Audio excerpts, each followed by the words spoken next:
मेरे साथ मुल्लाह का इस्लाम चलेगा भारत में या अल्लाह का इस्लाम, इसी पर बहस हो रही है। मेरे साथ दो मेहमान हैं, डॉक्टर शोएब जमई, प्रेसिडेंट है इंडियन मुस्लिम फाउंडेशन के, उसके अलावा मौलाना अली कादरी, चेयरमैन है सीरत उन नबी एकेडमी हैदराबाद के। साथ ही साथ मेरे साथ जाने माने लेखक, इंटेलेक्चुअल और पत्रकार तारिक फतेह साहब हैं, कनाडा से हमारे साथ जुड़े हुए हैं। मैं शुरुआत करूं उससे पहले मैं एक कमेंट करना चाहता हूं। मेरे मित्र ने मुझे बताया कि कुरान की पहली आयत है बिस्मिल्लाह रहमान रहीम, यानी शुरू करता हूं अल्लाह के नाम से जो बहुत रहम दिल है, द मोस्ट मर्सीफुल। अब मुझे समझ नहीं आता कि मौलाना साद के चेले चपाटी ये क्यों बोलते हैं कि दुनिया का सबसे रहम दिल इंसान इस देश के खिलाफ जंग छेड़ेगा। इस सवाल को आगे बढ़ाऊंगा, लेकिन आप सुनिए मौलाना साद की आलोचना करने वाले मुस्लिम बुद्धिजीवी क्या कहते हैं। मौलाना साद मरकज की आड़ में मुसलमानों को मुख्य धारा में लाना ही नहीं चाहता था, उसकी खुद की डिग्री का पता नहीं, उसी तरह जमातियों को रखना चाहता है। ऐसे लोगों को मुस्लिम धर्मगुरु हाशमी मियां अशरफ अशरफी ने आईना दिखा दिया। सुनिए क्या कहा, ध्यान से सुनिएगा आप तीनों प्लीज इसको। इस नजरिए के सबसे बड़े फाइनेंसर जो है वो सऊदी अरब हैं, उसी के असर से कुवैत है, दुबई है, अबू धाबी हैं। ये जितने वहाबी वायरस से अफेक्टेड कंट्रीज हैं वो तबलीगी जमात की ताकत है, इसीलिए गिरफ्तार करने में तकलीफ महसूस हो रही है, उनको जेल भेजने में तकलीफ महसूस हो रही है, उन पर 304 लगा तो दिया, उस पर अमल करने में तकलीफ हो रही है, क्योंकि हिंदुस्तान देख रहा है कि ये जाहिल लीडर, मगर इसके पीछे एक अरब दुनिया है जो खुद भी यजीदी बन चुकी है, जो खुद भी खारजियत ज़दा है, जो दहशत गर्द हैं। यही वजह है कि दुनिया में जितने भी आतंकवादी हैं, जितने भी टेररिस्ट हैं, जो मुसलमान बनकर दहशत गर्दी करते हैं, जो मुसलमान बन कर के बेगुनाहों को कत्ल करते हैं, लश्कर तैयबा है, हिजबुल मुजाहिदीन है, तालिबान है, अलकायदा है, ये सब के सब वहाबी विचारधारा के हैं। इन सब का फाइनेंसर सऊदी अरब है। और सुनिए आप, ये वहाबियों को हल्के में मत लीजिएगा। इन्होंने मुसलमानों के तमाम ज़रूरियात को ध्यान में रख करके संगठन बनाया है। इन्होंने देखा कि मुसलमान बच्चों में, सुन्नी मुसलमानों में जिन बच्चों को दीन की बड़ी दिलचस्पी है, उनके लिए दारुल उलूम देवबंद बनाया, नदवा बनाया। इन्होंने देखा कि सुन्नी मुसलमानों में जिन बच्चों में रोज़ा नमाज का बड़ा ज़ौक़ और शौक़ है, उनके लिए तबलीगी जमात बनाया। इन्होंने देखा सुन्नी मुसलमानों में वो कौन लोग हैं जिनको एजुकेशनल दिलचस्पी है, एकेडमिक मिजाज रखते हैं, उनके लिए जमात इस्लामी बनाया। कौन शरपसंद है, फसादी है, उनके लिए उन्होंने सीमी बना दिया है, हिजबुल मुजाहिदीन बना दिया है, लश्कर तैयबा बना दिया है। जिस मिजाज का जिसको पाते हैं उस मिजाज की एक ऑर्गेनाइजेशन बना देते हैं। ये सब अलग अलग दिखाई देते हैं। तारिक फतेह साहब, आपकी टिप्पणी। हिंदुस्तान के मुसलमानों के बाद एक उम्र दराज 82 साल के अशरफ अशरफी हैं, उनका यह विचार है, आप क्या मानते हैं? बिल्कुल सही बात कही उन्होंने, और मैं इसको इस तरह एक्सप्लेन करूं कि जो आपकी ये तबलीगी जमात है, ये होलसेलर है, यानी ये उस प्रोडक्ट को लेके आता है जहां फिर ये रिटेल आउटलेट जो हैं, यानी जमात इस्लामी, जमीयत उलमा हिंद, ये फिर मुस्लिम स्टूडेंट्स एसोसिएशन जो अमेरिका में है, आपके पाकिस्तान में मौदूदी साहब की जो, ये सब इनकी, आप चाहें इन तबलीगी जमात के प्रोडक्ट को खरीद सकते हैं। तबलीगी जमात के लिए हमने क्या किया? हमने तो इनको दीन पे, रास्ते पे लगा दिया, और 40-40 दिन ये जाते हैं, कोई साउथ अफ्रीका जा रहा है, कोई कहां जा रहा है, हम चिल्ला कर रहे हैं और पैगाम दे रहे हैं मुसलमानों को। ओके, लेकिन वो जो बच्चे निकल रहे हैं, वो रिक्रूटमेंट के लिए, जिस तरह कल्टीवेशन होती है एक फसल, पहले इरिगेशन होती है, पानी डाला जाता है, फर्टिलाइजर डाला जाता है, फिर जब फल फ्रूट निकल आता है तो फिर वो बेचा जाता है कि भाई तुम ये इतना वहां ले जाओ, इतने वहां ले जाओ। तबाही मचाई भी इन लोगों ने मुसलमानों के लिए। यहां तक कि आपको मैं बताऊं कि ये टोरंटो में, जहां मैं रहता हूं, इंडिया के अंदर तो सुप्रीम कोर्ट कह रही है ये लाउड स्पीकर हटाओ। ये तबलीगी जमात की मस्जिदें कनाडा के अंदर हर जगह लाउड स्पीकर लगा के अजाने दे रहे हैं। मुझे आप बताइए कि आम आदमी इससे कितना ज्यादा तकलीफ होगी उसे कि वो मुसलमानों को अगेंस्ट होगा। जब वो अगेंस्ट होगा तो ये फिर कहेंगे देखा हमने कहा दुनिया हमारे खिलाफ है। यही वो इंडिया में करते कि देखे हमारे साथ बड़ी ज्यादती हो रही। अरे भाई कोई नेक काम कर लो, कुछ अपना जफर इस्लाम जैसे हैं या अपना नाम विजय इस्लाम कर लेते। जफर और विजय का तो एक ही मतलब है ना, विक्टोरियस। तो आपको हिंदुस्तानी जबानों और अल्फाज से नफरत क्यों है कि आप अरबों से देते हैं? क्यों? आपका जोड़ ही वहां से बनता है कि $5,000 में खरीद के ले जाता है हैदराबाद दक्कन से एक सऊदी भुट्टा, या गल्फ से या दुबई से या कहां से आप बेच देते हैं। अब मुझे बताइए, जब आप माओ को बंद रखेंगे बुरकों में तो बच्चे नहीं निकलेंगे रोशन ख्याल। इस रोशनी को इन्होंने बंद कर दिया कि कोई अकल में आए, कोई सेहत अच्छी हो तो कहीं जाए, बंद किया हुआ पुरानी दिल्ली के अंदर। और हेट्रेड सिखा रहे हैं आप उनको कि ये हिंदुस्तान जो है कि ये यानी जब तक क़यामत नहीं आएगी, जब तक सारे हिंदू और सारे हिंदू टेंपल डिस्ट्रॉय होके मुसलमान बनेंगे, तब यौमुल आखिर आएगा। ठीक है, और हम सब जवाब लेता हूं। जन्नत। जवाब लेता हूं डॉक्टर शोएब जमाई से। डॉक्टर शोएब जमाई, ये भी एक मैं जवाब देना चाहूंगा। मैं आ रहा हूं सर, 10 सेकंड दे दीजिए मुझे। मैंने एक गलती कर दी थी पिछले सेंटेंस में। मैं ये कहना चाह रहा था कि अल्लाह जिसे सबसे ज्यादा मर्सीफुल माना जाता है, जिसके बारे में मौलाना साद के चेले चपाटी कह रहे हैं कि वो ऐलान जंग कर देगा, क्योंकि मौलाना साद अल्लाह के वली हैं। जो अल्लाह जो सबसे ज्यादा मर्सीफुल है, वो किसी देश के खिलाफ जंग क्यों करेगा? क्या ये इस्लाम का पर्सपेक्टिव है शोएब जमाई? क्या ये सिखाता है इस्लाम? क्यों आप मुल्ला के इस्लाम पर अटके हुए हैं? क्यों आप अल्लाह के इस्लाम पर नहीं आते? भाई किसने कह दिया कि कोई अल्लाह ताला जंग कर देंगे किसी देश के खिलाफ? ये अनर्गल बातें हैं, इस तरह के कोई। आप तो अभी समर्थन कर रहे थे कि ये तो कोई वीडियो ही नहीं है, ये कुछ है ही नहीं। इसमें दो भाई सुनिए आप ले आइए ना मुफ्ती महफूज कासमी को सामने। आप तो तबलीगी जमात से जुड़े हुए हैं, आप तो तबलीगी जमात से जुड़े हुए हैं। ले आइए मुफ्ती महफूज कासमी को सामने और स्टेटमेंट दिलवा दीजिए मेरा गलत टेप चल रहा है। मैं चलाऊंगा उनका इंटरव्यू। बोलिए, छुपा के रखेंगे जैसे मौलाना साद छुपे हैं, वैसे मुफ्ती महफूज कासमी भी छुपे रहेंगे और बोलेंगे अल्लाह के वली हैं। अरे अभी मैं मुफ्ती तारिक फतेह के बारे में बात करता हूँ ना, जो डिबेट में बात आई। 2 पॉइंट देखिए, बहुत देर तक उन्होंने बात की, मुझे भी थोड़ा वक्त दीजिए क्योंकि सारी चीज़ों का जवाब देना जरूरी। पहले पिछले सेगमेंट में टीपू सुल्तान शहीद रहमतुल्लाह अलैह की बात हुई, उन्होंने उनको नकार दिया। मैं कहता हूं कि हिंदुस्तान का संविधान तो आप नहीं मानते, लेकिन शोएब जमाई मानता है। और हिंदुस्तान के जो संविधान निर्माता, उन्होंने जब संविधान बनाई, जब पहला ड्राफ्ट किया किताब, उसमें संविधान के पेज नंबर 144 चैप्टर नंबर 16 में टीपू सुल्तान शहीद की तस्वीर वहां पे लगाई गई। और रानी लक्ष्मीबाई, झांसी रानी लक्ष्मीबाई की भी तस्वीर वहीं सामने है। संविधान की किताब में जाके देखिए। पहली पॉइंट मेरा खत्म होने दीजिए, वो पहला पॉइंट। दूसरी बात, टीपू सुल्तान शहीद रहमतुल्लाह अलैह के बारे में आप बोलते हैं कि अयोध्या में वो पैदा ही नहीं हुए थे। अरे भाई, तो भगवान राम की भी तस्वीर है कि नहीं संविधान में? ठीक है ना, भाई ये जब काम आता है तब मानते हैं। ठीक है ना, माना। अभी देखिए, यही बीच में टोकते, यही। रुकिए, मेरी बात पूरी होने दीजिए। दूसरी बात, हम तो संविधान को मानते हैं इसलिए, क्योंकि तारिक फतेह संविधान को नहीं मानते, भारतीय संविधान को, इसलिए वो नहीं जानते। दूसरी बात, 25 अक्टूबर 2019 को कर्नाटक असेंबली में भारत के राष्ट्रपति ने कहा कि टीपू सुल्तान हिंदुस्तान की जंग आज़ादी के बहुत बड़े हीरो थे और उन्हें हिंदुस्तान को modern warfare technology the.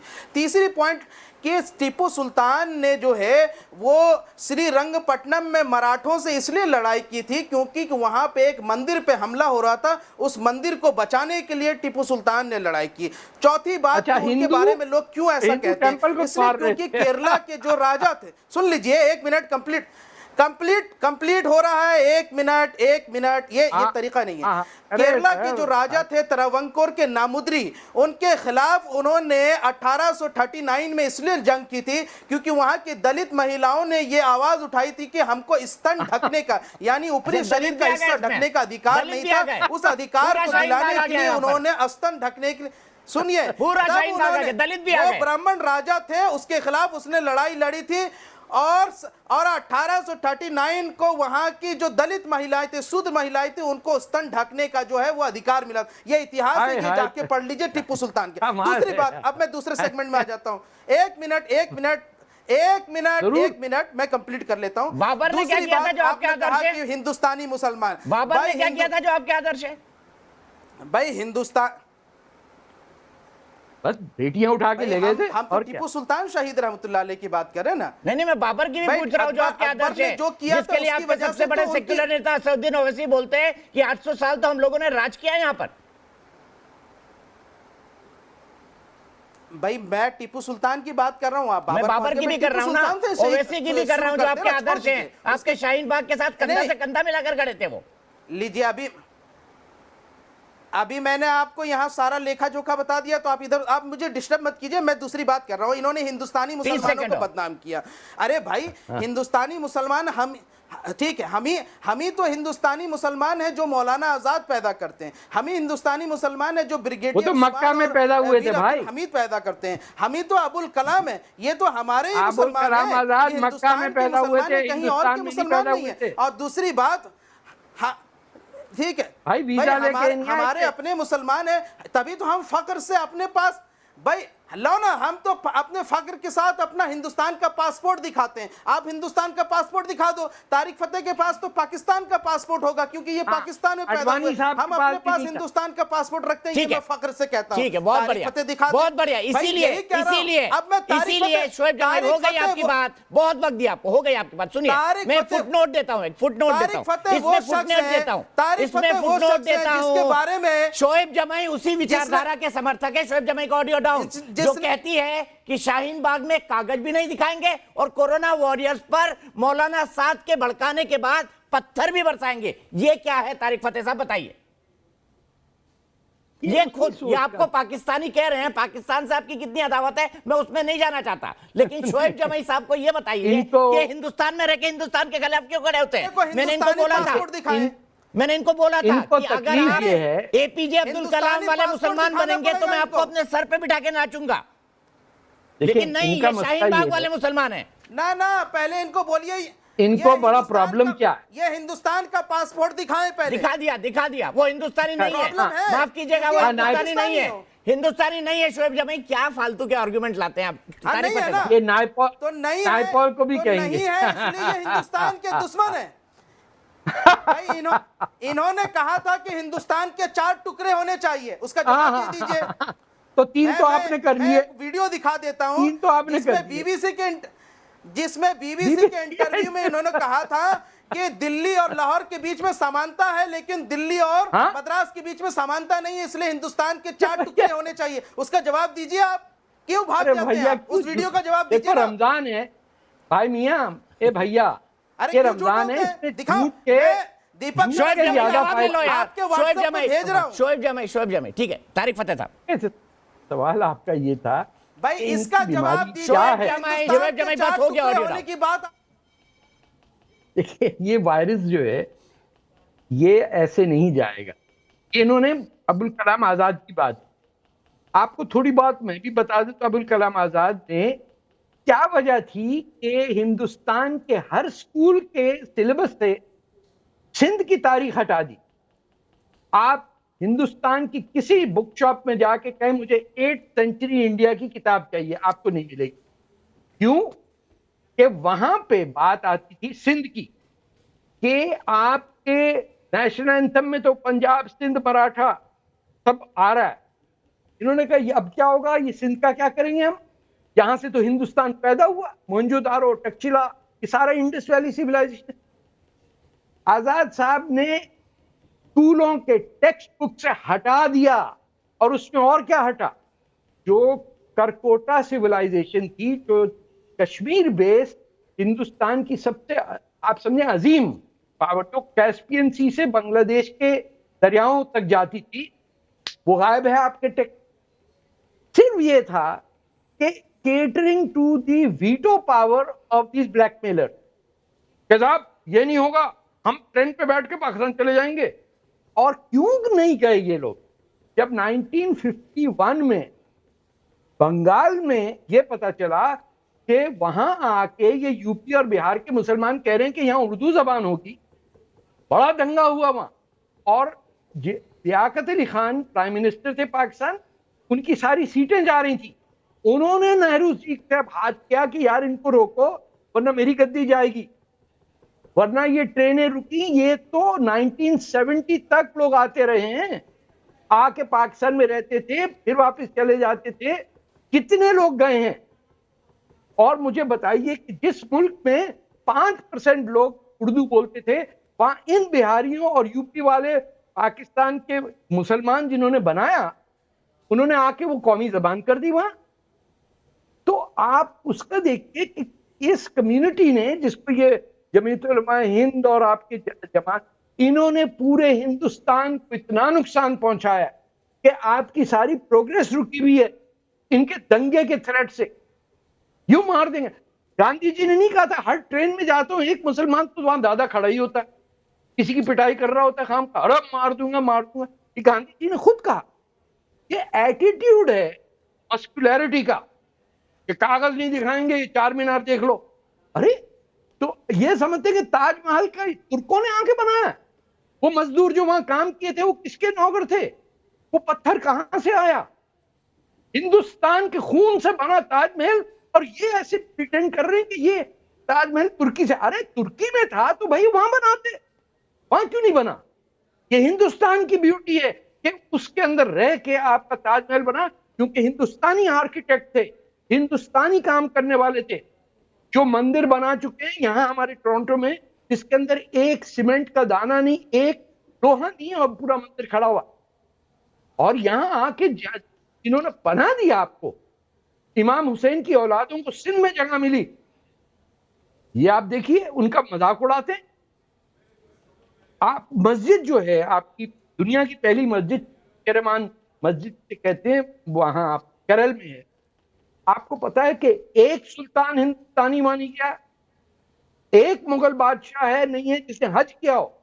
Not one Mughal king, सुल्तान, खिलजी, बलबन, कोई भी लुटेरा आके हज पे नहीं किया, तो फर्ज है, लेकिन इनका हीरो है। मैंने 2 हज किए, मैं तो मुसलमान ही नहीं। आप इनकी सोच देखिए कि कितनी ये एंटी इंडिया। और इनको तकलीफ मुझसे क्या है कि मैं पाकिस्तान के अगेंस्ट हूं। इनसे जरा पूछिए, इनको ये डर लगता है ये हमारा आप तो वामपंथी थे ना शोएब भाई प्लीज, भाई? शोएब भाई प्लीज, आप तो वामपंथी थे, मेरे पास आप तो वामपंथी थे, कादरी। लेकिन आपने बांग्लादेश में जो किरदार निभाया, बांग्लादेश के पत्रकार अरे भाई आप कहां थे? कहते हैं कि ये तो नाच रहे थे, बंगालियों को लूट रहे थे आप। नहीं, ऐनुल आप इस्लाम लूट रहे थे मुसलमान बंगालियों को। अभी मैं देख रहा हूँ ना कि उन्होंने कहा कि तारिक फतह जो है मुक्ति वाहिनी में एक जासूस थे, जिन्होंने ये इस्लामी हिंद के साथ मिल करके जो है जमीयत इस्लाम के साथ मिल करके बांग्लादेशियों के कत्ल में शामिल हुए। ये आपके बारे में ऐनुल इस्लाम के बंगाली जो है बंगाली पत्रकार लिख रहे हैं। आज ही मैं पढ़ रहा था आपकी कुंडली। भाई आपने बांग्लादेशियों को मारने में क्या किरदार निभाया, उसके बारे में जवाब दीजिए। से आ गई ना आपको रिपोर्ट, अब पढ़े पहले। मैं 2 रिपोर्ट आपको दे रहा हूँ अभी।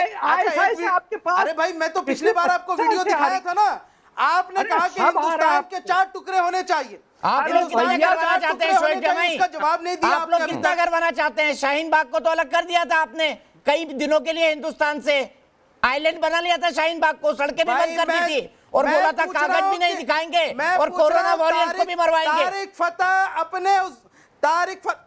मेरे सवाल का जवाब दे दीजिए शोएब जमाई, जिस पर उन्होंने कहा था बड़ी इस देश में 100 दिन तक एक शाहीन बाग नाम का देश क्यों बना था?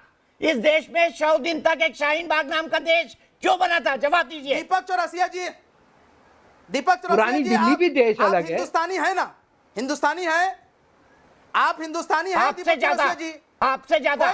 कोई हमारे देश के तोड़, ठीक है, अरे भाई तुम्हारा देश ही नहीं है, बात करेगा, आप बर्दाश्त करेंगे क्या? तुम्हारा देश नहीं है हिंदुस्तान, तुम पाकिस्तानी हो। हिंदुस्तान के 4 टुकड़े करने की बात कर। अरे भाई करेंगे 4-5 25 वो कह रहे थे, मैं उनके पर्सपेक्टिव में नहीं जा रहा हूं, पर उनकी बातों का जवाब दीजिए आप। ये बताइए, ताजमहल बनाते वक्त शाहजहां ने हिंदू मजदूरों की उंगलियां क्यों कटवा दी थी? जो शख्स ये बताइए। के 4 टुकड़े करना चाहता है, आए हैं। जो शख्स हिंदुस्तान के 4 टुकड़े करने का मंसूबा रखता है कादरी साहब के वो बाद कोई पाकिस्तानी ISI हो सकता है इन्होंने ना? तो 4 टुकड़े करने की बात नहीं, आप कही। इनसे सवाल पूछिए। आपने तो आप इनसे- 2020 और आप 2019 के आखिरी में आप इनसे शाहीन बाग नाम का देश दिल्ली में ही आप बना इनसे दिया। जवाब लीजिए। सीधे चलता हूं मौलाना कादरी के आप पास। तारीख मौलाना से जवाब कादरी लीजिए। जवाब देना चाहेंगे तारीख- आप? 4 मीनार कैसे और क्यों बनी, बताइए। आपका जवाब सवाल समझ में नहीं आया तो आप फिर एक बार रिपीट कीजिए। मैं ये कह रहा हूं कि इनका कहना है कि क्यों जो हिंदुस्तान में हुआ, हिंदुस्तानी मजदूरों ने किया, भले से मुगलों ने शासन किया, कितने इस्लामिक थे उन्होंने बताया, एक ने भी हज नहीं किया। दूसरा, वो तो लुटेरे थे, शासन करने लगे, और आप उनको ग्लोरीफाई करके पेश करते हैं, ये कितना उचित है? देखिए, वो लुटेरे थे नहीं थे ये तो तारीख बताएगी। जहां तक ये तारीख ही तो है। ताजमहल को बनाने का है, कुतुब मीनार को बनाने का है, लाल किले को बनाने का है, वो हमारे हिंदुस्तान की जागीर है, मुल्क की जागीर और किसी एक फर्द की जागीर नहीं है। तो ये बात तो ओवैसी किसने साहब बनाया? क्यों कहते हैं, ओवैसी साहब क्यों कहते हैं कि हमने बना दिया, हमने बना दिया, आपके नेता? दीपक जी, मैं बोले वक्त आप करेक्ट मत कीजिए प्लीज। मैं कह रहा हूँ कि हिंदुस्तान की जागीर है तो वो दीपक चौरसिया की भी जागीर है, असदुद्दीन ओवैसी की भी जागीर है, अली कादरी की भी जागीर है। तो किसी अली एक की कादरी साहब वो जागीर क्यों नहीं है। बोलते हैं कि हमने बना दिया 800 साल में? क्यों बोलते हैं? जवाब दीजिए ना। और रही बात, अरे जवाब दीजिए ना इसका कादरी साहब, मौलाना साहब जवाब दीजिए ना।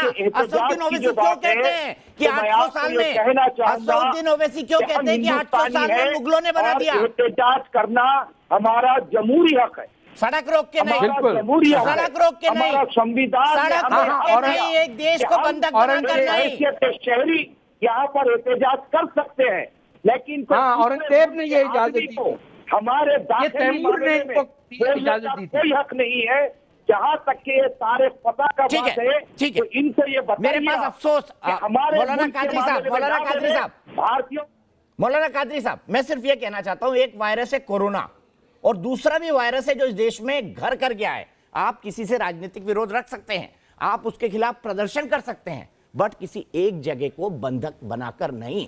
ये आपका हक बाबा साहब अंबेडकर का संविधान आपको कतई नहीं देता। लेकिन इसके साथ मैं सिर्फ एक बात कहना चाहूंगा, शोएब जमई, अफसोस के साथ कह रहा हूं कि आपके इतने किरदार हैं, लेकिन फिर भी आपने ये नहीं कहा कि मुफ्ती महफूज कासमी को ये कहने का कोई हक नहीं कि मोस्ट मर्सीफुल अल्लाह, मोस्ट मर्सीफुल अल्लाह, मोस्ट मर्सीफुल इंसान, most powerful person of Islam वो इस देश के खिलाफ ऐलान जंग कर देगा। कम से कम इसकी तो खंडन कर देते आप कि गलत कहा मुफ्ती महफूज कासमी ने, लेकिन आप नहीं कहेंगे। बोल दीजिए गलत कहा उन्होंने, अभी भी बोल दीजिए।